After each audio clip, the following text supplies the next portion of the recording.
네, 모자를 푹 눌러쓰고 들어온 김경 서울시 의원의 모습인데요. 경찰에 고발된 이후에 돌연 출국해서 논란을 빚었던 김경 시의원이 어제 저녁에 미국에서 귀국했습니다. 원래 오늘 새벽에 들어오려다가 시간을 앞당겨서 귀국을 한 건데요. 이후에 경찰에 출석해서 새벽까지 조사도 받았습니다. 강선우 의원한테 공천 헌금 1억 원 건넨 사실 인정하시는 건가요? 성실히 조사를 임하겠습니다. 경찰 수사 중인 걸 알면서도 왜 출국하셨어요? 저 미국 계실 때 하고 오래전에 약속을 한 거여가지고. 잠깐 지나갈게요. 의원님, 공천 대가로 1억 원 건넨 사람 인정하시죠? 돈 돌려받으셨다고 잘못 내셨다는데 언제 돌려받으셨어요? 돈 건넨 사람 인정하시는 거죠? 말씀하세요! 텔레그램 재가입 하신 거예요? 증거인멸 하려고 하셨나요? 미국에 있는 동안 강선우 의원하고도 접촉하셨나요?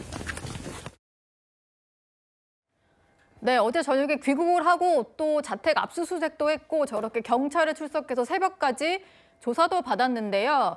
진작해야 됐을 조치들이 어제 하룻밤 만에 속전속결로 다 진행이 된 것 같아요. 강성필 부대변인 좀 어떻게 보셨나요? 저는 첫 번째로 저 김경 시의원이 아무리 오래전에 가족과의 약속으로 출국을 하기로 예정되어 있었다고 하더라도 지금 이런 비위 내용이 이렇게 혐의를 받고 있는 상황에서 뭐 가족과의 약속을 지키기 위해서 미국으로 출국한 것은 누가 봐도 부적절했다고 생각을 하고 또 본인이 미국에서 체류하고 있는 그 기간 속에서 벌써 텔레그램과 카톡을 재가입을 했다는 지금 의심 받고 있거든요. 그렇죠. 그리고 또 변호인을 통해서 낸 자술서가 강선우 의원하고 또 내용이 또 일치하고 있어요. 그러면 누가 보더라도 이거 증거인멸한 거 아니냐, 뭐 입맞추기 한 거 아니냐 이렇게 의심 받을 수밖에 없는 거예요. 그리고 강선우 의원과 그 김경 서울시의원 모두 어쨌든 민주당 출신인데 그럼 본인들에게 공천 주고 믿고 공천 줬던 이 민주당은 어떻게 되라는 겁니까? 그러니까 이제 이렇게 벌어지니까 출국을 금지를 그 전에 했어야 됐네, 안 했어야 됐네, 늦었네 이런 얘기 나오니까 경찰의 신뢰가 떨어지고 있고 이 문제가 더 커져가지고 지금 뭐 이러니까 검찰청 폐지가 나쁜 거였네 이런 얘기까지 퍼지고 있잖아요. 그렇기 때문에 저는 이 부분에 있어서 경찰이 늦은 감이 있지만 그럼에도 불구하고 지금까지 나왔던 이 정황 증거가 있잖아요. 녹취록도 있고 또 돈을 줬다는 것도 인정을 했고 또 돈을 줬다는 자체만으로도 뭐 뇌물죄나 불법 정치자금이 될 수 있기 때문에 저는 지금이라도 경찰이 할 수 있는 모든 역량을 동원해서 진실을 밝혀야 된다고 생각합니다. 경찰이 사실 김경시 의원 미국 간지도 몰랐는데요. 언론 보도가 나오니까 뒤늦게 입국 시 통보 조치를 하고 뭐 이런 일이 있었습니다. 그리고 또 14일 만에 뒤늦게 또 출국 금지를 하고 어제 하루 만에 뭐 압수수색도 하고 출석 조사도 하고 이런 식으로 할 수가 있었는데 다음 CG 한번 보실까요? 좀 논란이 되고 있는 게요. 지난달 29일에 이미 고발이 됐었는데 미국 출국은 이틀 뒤에 이뤄졌고 또 어제에 돼서야 심야 조사로 첫 조사를 좀 진행을 한 겁니다. 근데 경찰에서는 오히려 조사가 빨랐다, 뭐 억울하다 이런 얘기가 나오는 것 같던데요. 구자룡 변호사, 이 해명 좀 어떻게 들으셨나요? 말도 안 되죠, 사실. 지금 14일 만에 출국 금지를 강선우에 대해서 했다라고 했는데 안 도망가서 고맙습니다. 뭐 이렇게 이제 인사라도 해야 될 판이에요. 왜냐면 그 사이에 김경 씨는 나갔다가 들어오기까지 했잖아요. 이렇게 늦게 하는 것도 못 봤고 보통 이 정도 사건이면은 뭐 사건 터지고서 한 3일 뭐 요 정도면 압수수색 들어갑니다. 여태까지 다 그랬고 그리고 최근에 뭐 특검이나 이런 수사했을 때 외국에 있던 사람 데려오면 공항에서 체포했었어요. 그러고서 이틀 만에 구속영장도 청구했었고. 어제는 임의동행 방식으로 조사를 한 거죠? 그렇죠. 거기서 이제 제가 말씀드릴 게 있는 게 늑장 수사가 아니라 오히려 빠르다 그러는데 그게 절대 아닌 게 국내에 강선우와 보좌관에 대한 부분이 조사가 가능했죠. 근데 강선우 의원 지금 소환 조사 안 했잖아요. 있는 사람부터 먼저 불러가지고 조사를 하고 압수수색도 하고 자료 분석이 끝난 상태에서 김경이 들어오면 여기까지 수사가 돼 있기 때문에 진술 한번 받고서 구속영장 청구하는 거예요. 근데 지금 임의동행을 했다라는 거는 구속영장 청구할 정도로 수사가 안 돼 있습니다라는 걸 자인하는 꼴이거든요. 그러니까 저는 준비가 안 돼 있기 때문에 이 정도면 제 나름으로는 빨라요라고 경찰이 하는 건데 그냥 수사를 안 해버렸다라는 거죠. 어제 압수수색 영장이 나왔다라고 할 게 지금 김경 씨에 대해서 조사하기 전에 영장을 받았기 때문에 압수수색을 한 거잖아요. 그러면 김경 씨 조사 안 하고도 더 먼저 받을 수 있었던 거거든요. 그러니까 14일을 까먹은 거예요. 그러니까 이거에 대해서는 경찰이 시간을 줬다, 말맞추기 기회를 줬다라고 할 수밖에 없고 지금 드러난 부분에 대해서는 돈을 줬다는 거에 대해서 인정하지 않느냐, 상당 부분은 경찰의 앞으로의 수사를 믿고 맡길 수 있지 않냐 이러는데 절대 그렇지가 않은 게 예. 사안을 굉장히 축소하는 방식으로 지금 말이 맞아가고 있어요. 왜냐하면 녹취가 공개됐기 때문에 줬다라는 거에 대해서는 부정할 수 없거든요. 오히려 이걸 부정하면 양형 가중 사유만 돼요. 근데 돌려받았다라는 거에 대해서는 확인된 바가 없잖아요. 근데 줬다라는 거를 시인하면서 자수서를 냈기 때문에 저 신빙성 있죠. 이거 인정하잖아요. 그러니까 돌려받았다라는 말도 믿어주세요. 이 사인이에요. 저 구속하지 마세요 이건데. 아, 그래요? 네, 그렇기 때문에 이 사안을 굉장히 축소한다. 이게 어떤 의미가 있냐면 양쪽에 다 의미가 있어요. 강선우 의원 같은 경우엔 즉시 돌려주라고 했다라는 말이 이제 맞아 들어가는 형국을 만들었잖아요. 예. 그럼 자기는 보좌관의 일탈이고 즉시 반환 지시를 했기 때문에 나는 무고하다. 난 결백 주장을 할 수 있고, 그리고 김경식 의원 같은 경우엔 줬다 그러니까 처벌받잖아요 라고 하시는데 거기서 사안이 굉장히 축소되는 게 그럼 저는 공천은 이 돈과 상관없이 받은 겁니다. 이 주장을 분명히 할 거예요. 그럼 업무방해 부분이 통으로 빠져요. 그리고 그런 걸 의도했잖아요 라고 주장할 수 있겠지만 업무방해는 미수범 처벌 규정이 없거든요. 네. 그런 시도를 했지만 돈을 돌려받음으로써 공천에 영향은 못 미쳤습니다. 그러면은 김병기, 강선우가 살아요. 그 부분에 대해서 공천 부분이 통으로 빠지기 때문에. 그리고 뇌물죄 관련해 가지고는 이게 지금 진술을 잘 봐야 되는 게 공천과 관련해서는 돈을 준 적이 없습니다. 이런 말도 같이 하잖아요. 그러니까 이 돈의 명목을 조작을 하기 시작하는 거거든요. 그러니까 저는 그때 당시에 선거나 이런 데 필요하겠거니 하는 마음에서 줬습니다. 이제 이런 식으로 진술을 맞춰가기 시작하면 뇌물죄도 대가성 부분이 약해지기 때문에 성립이 안 될 수가 있나요? 그럴 경우에 정치자금법으로 많이 갑니다. 그래서 여태까지 공천 헌금으로 문제됐던 사례가 뇌물죄를 적용할 수 있음에도 불구하고 정치자금법 위반으로 처벌받았던 사례가 있어요. 그런데 여기서 극명한 차이는 1억 이상의 뇌물죄는 징역이 10년 이상부터 시작해요. 10년 이상의 징역 또는 무기징역 이러니까 네. 못 나와요. 그냥 당연히 구속사안이고. 근데 정치자금법 위반으로 간다? 그럼 뭐 한 1년, 2년 정도 형량 생각하고 잘하면 지금 막 선처해 주세요. 다 자백하고 있습니다. 이럴 경우에 혹시나 집행유예 가능성도 생기고 예. 하늘과 땅 차이의 결과가 지금 현재 벌어져 버린 거예요. 그러니까 경찰이 뭐 김경희 자수서 냈지 않습니까? 뭐 이런 거 가지고서 수사에 대해서 앞으로 저희가 잘할 수 있습니다. 이렇게 얘기하는 건 말도 안 되고 여태까지 수사를 안 해버린 이런 시간 까먹은 거에 대해서는 신뢰를 상실했기 때문에 앞으로 이거 사건이 만져지는 거 아닌가? 굉장히 축소되는 구도로 가는 거 아닌가? 이런 비판은 계속 받을 겁니다. 예.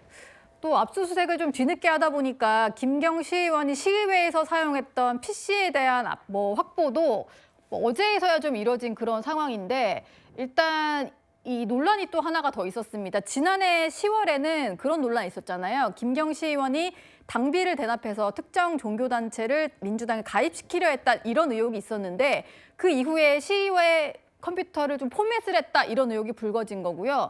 근데 그 컴퓨터를 이제서야 경찰이 확보를 했다. 이런 상황이 되는 겁니다. 이현종 위원님께 좀 여쭤볼게요. 컴퓨터는 여기에 계속 있었던 거잖아요. 네. 경찰은 왜 이제서야 확보를 했을까요? 이 컴퓨터? 자, 얼마 전에 이진숙 전 방통위원장이 뭐 유튜브 방송 나가서 어떤 이 부적절한 이야기를 했다고 해서 그때 경찰이 어떻게 했습니까? 10여 명을 동원해서 긴급 체포했습니다.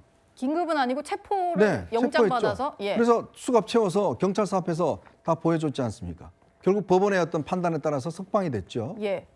자, 그 문제와 지금 공천을 위해서 1억 원을 줬다라고 다 인정한 것과 어느 게 더 중대한 범죄죠? 아마 독자 여러분들께서 보시면 말 몇 마디 한 게 중대범죄인가 아니면 1억 원을 준 게 중대범죄인가 예. 아마 쉽게 판단할 수 있을 것 같습니다. 그런데 경찰은 이게 더 중대한 이 말 몇 마디 한 게 더 중대한 범죄라고 본 것 같아요. 그분은 그렇게 수갑 채워서 연행했으니까 왜 못하죠 이거는? 자, 지금 보시면 알겠지만 이미 이 사건 이미 진종호 의원이 지난해 4개월 전인가 5개월 전에 했던 겁니다. 네. 근데 진종호 의원 내일 조사한다고 그래요 고발인을? 그 그다음- 사건을 내일 조사하나요? 네, 묻혀뒀다가 인제서야 진종호 의원을 그 진종호 의원이 페이스북에 올렸다라고 저 인제 조사받으러 갑니다. 아니 세상에 고발한 지가 언젠데 4개월 지난 다음에 이제서야 고발인 조사를 시작합니까? 그 중에 이미 다 포맷 다 해버리고 다 해버렸는데 조사하지도 않다가 이번에 이게 문제가 되니까 이제서야 경찰이 조사한 거 아니겠습니까? 제가 웬만하면 경찰 비판 많이 안 하는데요. 예. 진짜 이거는 너무한 겁니다. 이래나 놓고 지금 오늘 서울경찰청장이 박정복 청장이 기자들 앞에 나와서 우리 빨리 한 거예요? 라고 이야기를 합니다. 뭘 빨리 한 거예요? 4개월 동안 묻혀있다가 이제 와서 수사하고 그다음에 증거 다 없앤 다음에 와서 그다음에 조사 받으러 나와서 3시간 조사하고 집에 돌려보내요? 예. 푹 쉬다가 또 다음에 나오라고요? 아니 그러면 왜 그럼 이진숙 위원장은 그렇게 수갑 채워서 연행을 했습니까? 도대체 이게 말이 되는 수사입니까? 예. 경찰 수사에 대한 비판은 뭐 많이 나오는 것 같습니다. 그런데 민주당에서는 지금이라도 수사하면 다 나온다 이렇게 주장을 하고 있는데요. 야당에서는 김경시 의원이 만약 민주당 출신이 아니었다면 이렇게까지 했겠냐 이렇게 비판하고 있습니다. 전격적으로 출국할 것을 예상 못했는데 그래도 어제 귀국하니까 강제 수사를 돌립해서 본격적으로 수사가 되니까 아무리 핸드폰을 교체하고 또 입을 맞췄다 하더라도 수사하면 나옵니다. 이런 식으로 늑장으로 하고 심지어 이 사람은 본인에 대한 수사가 느슨할 거라는 확신이 없다면 CES 가가지고 그 관람할 수 있어요?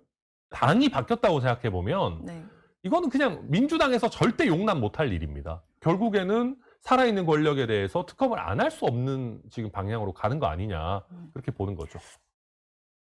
네, 고발된 며칠 뒤에 미국으로 출국을 하고 아들 만나러 간다고 했었는데 갑자기 라스베이거스에서 등장하고 뭐 이런 모습까지 저희가 보다 보니까 좀 논란이 좀 있었던 상황인데요. 강성필 부대변인, 네. 지금은 무소속이긴 합니다만 김경시 의원이 민주당 출신이어서 좀 봐주는 것 같다. 이게 야당의 주장이거든요. 여기에 대해서는 좀 어떻게 생각하세요? 근데 이제 저를 포함해가지고 김경시 의원과 관련해가지고 저희 민주당에서 지금까지 감싸고 있는 내용은 별로 들어보지 못했거든요. 그리고 이제 뭐 천하람 뭐 원내대표, 개혁신당 원내대표 입장에서는 뭐 야당이니까 그렇게 비판할 수도 있겠죠. 예. 그런데 그러면 이준석 개혁신당 대표 사례도 좀 생각을 해보세요. 윤석열 전 대통령한테 본인이 공천 관련해가지고 하나하나씩 그 윤상현 의원 공관위원장 임명하고 하나하나씩 상의하겠다고 뭐 그런 내용 다 녹취로 본인이 제기한 거 나왔는데 거기에 대해서 수사 제대로 잘 되고 있습니까? 또 뭐 국민의힘에서도 뭐 김정재 의원이나 뭐 이철규 의원 관련해가지고 뭐 공천 단수로 주라. 안 주면은 뭐 다른 캠프 지전 얻어내는데 3억에서 5억 든다. 이런 거 그럼 수사 제대로 하고 있습니까? 예. 그래서 물론 지금 야당 입장에서는 잘못됐다고 비판할 수도 있고 또 제가 보더라도 지금 경찰에 조금 잘못된 점은 있는 것 같아요. 네. 하지만 뭐 민주당이 뭐 김경시 의원이 민주당 출신이라서 지금 감싸고 있다. 저희 당의 지금의 분위기는 전혀 그렇지 않다는 점을 그냥 호소드립니다. 뭐 일단 성취훈, 강성필 두 분은 감싸시는 것 같지는 않습니다. 이거 좀 여쭤봐야 될 것 같은데요. 미국 체류 중에 김경시 의원이 자수서를 경찰에 제출을 했습니다. 한 카페에서 강선우 의원의 전 사무국장을 만나서 1억 원을 전달했고 이후에 돌려받았다. 이런 내용의 자수서를 전달을 했는데요. 구재랑 변호사, 이게 지금 강선우 의원과 김경시 의원의 말은 맞는 상황이고 중간에 끼어 있는 사무국장은 다른 얘기를 하는데 이럴 경우에는 뭐 3자 대면 같은 거라도 해야 되나요? 어떻게 조사가 이루어질까요? 진술이 계속 팽팽히 맞부딪힐 때는 대질 조사도 합니다. 근데 이제 대질 조사까지 갈 것도 없는 것 같은 게 일단 돌려받았다는 시점은 확인해야 되겠으나 중간에 낀 사무장 같은 경우에는 자기는 쇼핑백을 받았는데 뭔지도 모르고 트렁크에 보관했다. 이제 이렇게 하잖아요. 예. 근데 강선우 의원은 김병기 의원과 대화할 때 1억을 받았다라고 자기가 명시적으로 얘기하잖아요. 그러면은 자기가 데리고 있던 보좌관이 뭔지도 모르는데 1억 받았습니다라는 얘기는 어디서 들었을까요? 그러니까 이거는 강선우 의원의 책임하에 돈이 들어왔다라는 건 팩트예요, 그냥. 이거는 예. 그냥 돌이킬 수 없는 얘기고 넘어온 거에 대해서 유일한 이제 궁금증은 돌려줬다. 이 부분에 대해서 저게 팩트일까? 저 부분이 양형이나 여러 가지 면에서 파급 효과는 아까 말씀드린 거대로 하늘과 땅 차이가 됩니다. 네. 그리고 강선우 의원은 즉시 거절했다. 나는 수령하거나 이런 거에 대해서 용인한 적이 없다. 이런 주장을 지금 함께 하고 있거든요. 그게 그러니까 인지한 시점부터 돌려주는 시점까지의 그 간극, 요게 지금 굉장히 중요한데 제가 보기에는 강선우 의원이 김병기 의원하고 전화 통화를 하고 김병기 의원이 자기 의원실로 불러가지고 다음 날 녹취를 하잖아요. 네. 요 시간적 간격에서도 지금 갖고 있는 상황이 이뤄지고 있으니까 그거보다 더 길게 봐야 될 것 같거든요. 그러면은 사실 저거는 강선우 의원이 자기 의도대로 지금 방어하는 거는 금방 깨진다. 중간에 그 보좌관 같은 경우에도 자기가 떠안을 생각은 지금 절대 없는 거거든요. 자기에게 가장 유리한 방식으로 변명을 하고 있기 때문에 결국은 강선우 의원의 지시든 용인이든 하에 돈이 넘어간 거는 팩트가 됐다. 그 이후에 밝혀져야 되는 건 저것 때문에 공천에 돈이 작용을 했냐 안 했냐. 여기에서 이제 김병기 의원까지 연결이 되거든요. 그게 예. 이제 업무방해 한 꼭지. 근데 네. 여러 사람들이 아까 그 부분을 떼내려고 그거하고는 상관이 없다는 식으로 지금 구성은 그렇게 하고 있는데 제가 보기에는 성공하지 못할 겁니다. 일단 녹취가 나왔기 때문에 운신의 폭은 굉장히 좁습니다. 예. 경찰이 또 김경시 의원 이번 주 안에 재소환할 것 같다라고 하니까요. 수사 상황은 좀 더 살펴보도록 하겠습니다.